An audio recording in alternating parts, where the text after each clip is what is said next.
Bonjour et bienvenue dans cette édition spéciale de la rédaction. Le Sunrise est en défaut de paiement, c'est officiel. Dispositif exceptionnel sur Polaro TV. Le doute planait depuis plusieurs jours sur ce pays qui n'arrivait pas à voter un budget.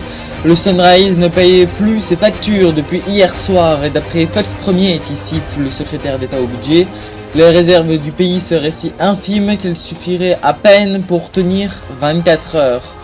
L'ensemble des fonctionnaires ont été congédiés pour une durée indéterminée. Les personnels de santé indépendants ont été réquisitionnés pour faire un service minimum dans les hôpitaux du pays de 137 millions d'habitants. Mais il n'y a pas que la fonction publique qui est paralysée. Le pays subit de multiples grèves, notamment dans les transports. Les multiples ports et aéroports du pays tournent au ralenti. On retrouve tout de suite notre envoyé spécial en direct du port de Globascapolis, la deuxième plus grande ville de la côte du Sunrise. Bonjour, Sébastien Guigaud, c'est à vous. Ici au port de Globascapolis, tout tourne au ralenti à cause d'une grève des ouvriers. Les conteneurs qui ne peuvent plus partir du port s'entassent dans la baie, les navires sont également immobilisés, attendant une reprise même partielle de l'activité. Et donc, vous avez parlé à des manifestants, il me semble. Oui, exactement.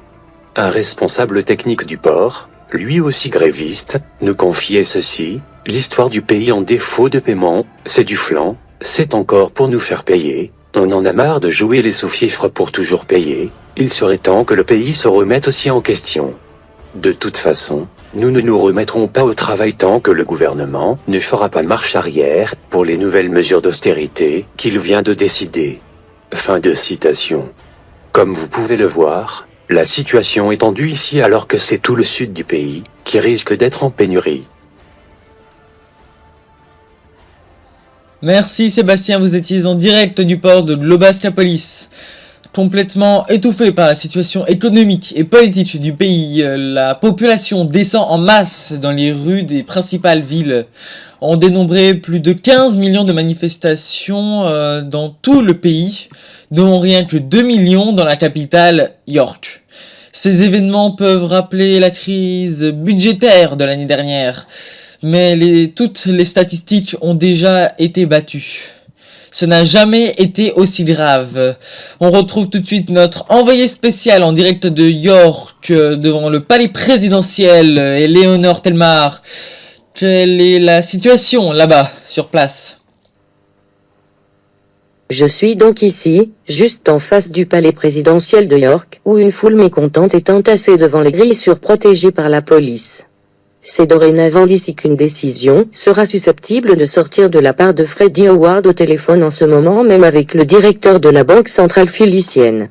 Il est par ailleurs en contact permanent avec son gouvernement qui lui communique les dernières informations des places boursières. Le cours du filion vient de s'effondrer à l'annonce du défaut de paiement. Malgré leurs ressources et leur solidité réputée, les banques surésiennes sont déjà en difficulté. Certaines d'entre elles ont vu leurs clients retirer tout leur argent, ce qui les place dans une situation très délicate. Dans les rues, on constate des scènes de désespoir de la part des habitants du pays, exaspérés par les hausses d'impôts et l'austérité. Les files d'attente au pied des guichets sont de plus en plus longues et les casseurs s'affrontent toujours avec la police. Et sinon, sur un plan politique, quelles sont les suites de ce défaut de paiement ? Nous avons pu interviewer la ministre de l'économie et des finances, James Cameron. Voici sa réponse. Nous sommes en pleine négociation avec les banques et la BCP pour trouver une solution rapide. Tant que solution ne sera pas trouvée, le pays s'étouffera sous ses dettes, la crise prendra des proportions mondiales et aura des répercussions sur le fonctionnement de la société, pénurie énergétique, pénurie alimentaire, etc. Il est donc primordial d'agir très rapidement pour sortir de ce défaut de paiement. Les jours nous sont comptés. Nous sommes aussi allés au Parlement où tout le monde est sur le pied de guerre. Mais on sent bien ici que la panique et l'angoisse ne sont pas loin, les parlementaires réfléchissent nuit et jour à une possible solution budgétaire, mais en vain jusqu'à présent. Un membre de l'opposition de la Chambre des représentants, celle qui a donné son veto au budget, nous confiait que le gouvernement Howard est allé trop loin. Nous avons fait preuve une fois de plus de flexibilité pour le budget de l'année dernière, mais nous avions prévenu Freddie Howard qu'il n'y aurait pas d'autres cadeaux. Cela fait des décennies que le plafond de la dette est sans cesse remonté. C'est un cercle vicieux dont nous ne sortirons jamais si des mesures chocs ne sont pas prises. Il faut voir les choses en face, et même si cela doit coûter cher aux contribuables. Merci Éléonore, vous étiez en direct du palais présidentiel de York au Sunrise. Justement, la BCP, Banque Centrale Philicienne, devrait jouer un rôle important puisque certains parlent d'une aide de 1000 milliards de filions pour aider le pays à tenir bon. Cependant, ce ne serait une solution très limitée dans le temps puisque d'après des calculs de False Premier, 1000 milliards de filions ne permettraient de tenir que peu de temps. Les banques sunrisiennes seraient en partie mises à contribution. L'IEGC, par la voix de Lovely Agnelli, porte-parole du gouverneur de Lagos, se dit prêt à être à la disposition de Freddie Howard pour une, je cite, rencontre urgente dans les prochaines heures. Saturo qui déplore une situation qui aurait pu être évitée. Kenji Giustiniani qui jugera pas et ne mettra pas en cause la politique économique sunrisienne tant qu'une discussion sur les causes qui vont probablement bouleverser le système aura pas lieu. Fin de citation. Mais ce défaut de paiement impacte le monde entier et en premier lieu les pays de l'UP dont le Sunrise fait partie. Ici, au Polaro, on ressent bien une certaine tension dans l'ensemble des lieux politiques et économiques. Le BEP 21, l'indice polarien, a ouvert ce matin avec moins 2%. Actuellement, il est à moins 4,6%. Cependant, pas d'émeute comme dans son voisin du sud. On se retrouve maintenant du côté de Valtamine avec notre envoyé spécial. Bonjour. En effet, bonjour. Ici au Brasilia, la situation est tendue aussi. Le président de la République, Jean Marchand, a réagi publiquement sur l'affaire. La situation actuelle est catastrophique, mais pas sans issue. Des aides de la part de notre pays sont déjà en place depuis l'annonce. Des médecins sont envoyés au Sunrise dans les hôpitaux et urgences des grandes villes. La plus grave des conséquences serait la déstabilisation sociale incontrôlée du pays, qui mènerait à des émeutes d'une ampleur jamais connue dans un pays aussi peuplé de Filicie. Le Sunrise doit garder la tête hors de l'eau, et la Banque Centrale Philicienne et les pays de l'Union Philicienne feront tout pour sortir de cette situation désastreuse et trouver des solutions à long terme. Fin de déclaration. L'opposition appelle le gouvernement à s'occuper en priorité des conséquences au Brasilia. Le Rassemblement socialiste, qui se rappelle que la chute du cours du filion est une urgence à laquelle il faut répondre sans quoi l'économie connaîtrait une chute catastrophique. La politique économique du gouvernement serait inefficace face à une telle crise. Fin de déclaration. Justement, sur la chute du cours du filion, les journaux relayent également des manifestations devant le siège de la Banque Centrale Philicienne ici à Valtamine. La Banque Centrale Philicienne, qui assiste depuis l'annonce du gouvernement sunrisien à des chutes vertigineuses du cours du filion. De nombreux emplois seraient menacés à court terme de chômage technique, puis à long terme de licenciement définitif si les entreprises ne retrouvent pas une situation normale et stable. Merci, vous étiez en direct de Valtamine, la capitale du Brasilia. Et nous remercions Jeff 35340. On part maintenant du côté d'Edinburgh en RIG avec Evelyn Wetton. Comment réagit-on à cette annonce au nord de la Félicie? Bonjour. Ici aussi, tous les yeux sont braqués vers le Sunrise.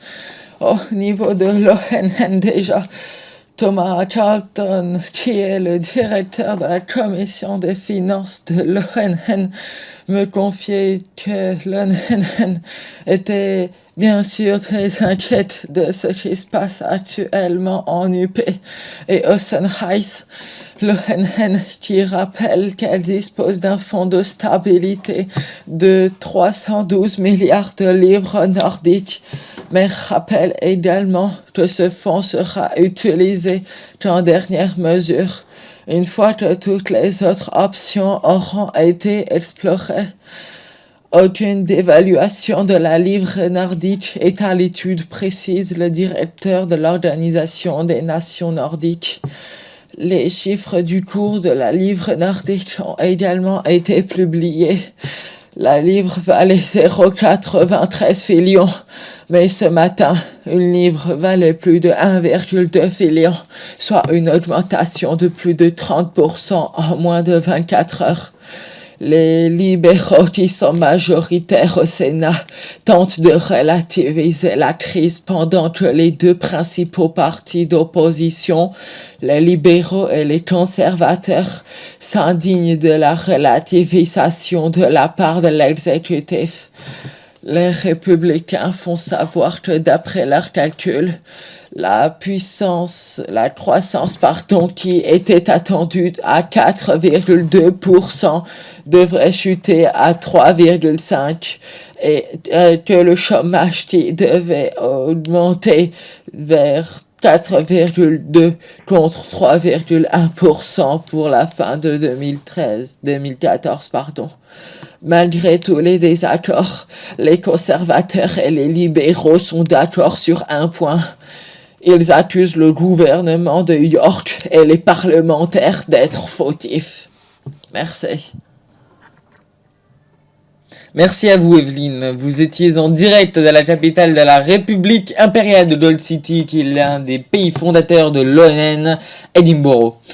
Et pour terminer, la réaction d'un des plus grands alliés du Sunrise, hors UP, je parle d'Andrew Gallimond, le président de l'État du Pittsburgh, qui se dit très inquiet de la situation économique de son partenaire sunrisien. Les économies du Pittsburgh et du Sunrise sont très liées du fait de nombreux échanges qui ont été mis en place. De ce fait, le Pittsburgh ressent à travers son économie les problèmes qui traversent le Sunrise. Le Pittsburgh est toujours prêt à aider le Sunrise, ce qu'il fait depuis 2 ans quand les pays coopèrent. Le président Gallimond suit la situation de très près et reste régulièrement en contact avec le président sunrisien pour anticiper la suite des événements. Ces paroles sont rapportées d'Andrew Gallimond par notre envoyé spécial au Pittsburgh, merci à lui. Et une information de dernière minute qui vient de nous parvenir du port de Calastus. L'intégralité des bateaux qui étaient bloqués à Globasca, je vous en parlais tout à l'heure, iront désormais à ce grand port polarien. Cette annonce de la direction du port, qui ne va certainement pas plaire aux ouvriers grévistes, vient de parvenir dans un communiqué. Justement, ce communiqué qui évoque la volonté de ne pas bloquer l'économie philicienne et d'éviter la pénurie dans le pays du Sud. Et une autre information de dernière minute avec l'IEGC qui vient également d'annoncer dans un site que le directeur rencontrerait bientôt Freddy Howard, le président du Sunrise. C'est tout ce que l'on pouvait dire sur cette crise à la mi-journée, cette crise budgétaire donc. Merci de nous avoir suivis, c'est la fin de notre édition spéciale qui sera donc la dernière de l'année, il n'y a plus d'autres possibilités. L'actualité en temps réel, c'est sur la chaîne ou directement sur le site web polarotv.info et @polarotv sur Squirrel. Je vous souhaite une très belle année 2015, merci et à bientôt.